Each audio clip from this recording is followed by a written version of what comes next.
অন্যান্য সম্প্রদায়ের এই পবিত্র দিনটি, এই পবিত্র সময়টি গাছবাড়িয়া সরকারি কলেজে শিক্ষক পরিষদের উদ্যোগে ইফতার ও দোয়া মাহফিল অনুষ্ঠিত।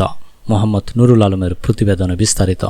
পবিত্র মাহি রমজানের পূর্ণতা ও ভ্রাতৃত্বের বন্ধনকে সুদৃঢ় করতে চট্টগ্রামের চন্দনাইশ উপজেলার গাছবাড়িয়া সরকারি কলেজের শিক্ষক পরিষদের আয়োজনে ইফতার ও দোয়া মাহফিল অনুষ্ঠিত হয়েছে। শনিবার 21 ফেব্রুয়ারি বিকেলে কলেজ হল রুমে এ ইফতার ও দোয়া মাহফিল অনুষ্ঠিত হয়।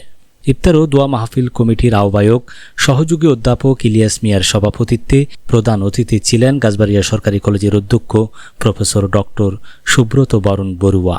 শিক্ষক সমিতির সাধারণ সম্পাদক ও গণিত বিভাগের সহযোগী অধ্যাপক ডক্টর সৌমেন বড়ুয়া এর সঞ্চালনায় বিশেষ অতিথি ছিলেন গাছবাড়িয়া সরকারি কলেজের উপাধ্যক্ষ প্রফেসর মোহাম্মদ এমদাদ হোসাইন, সাবেক অধ্যক্ষ প্রফেসর রণজিৎ কুমার দত্ত, সহযোগী অধ্যাপক প্রদীপ কুমার দেব, সহযোগী অধ্যাপক মোহাম্মদ সাইফুদ্দিন সহ কলেজের বিভিন্ন বিভাগের শিক্ষক, কর্মকর্তা ও কর্মচারীরা। বক্তব্য শেষে কলেজ মসজিদের ইমাম মাওলানা মোহাম্মদ এমদাদুল্লাহর পরিচালনায় দোয়া অনুষ্ঠিত হয়।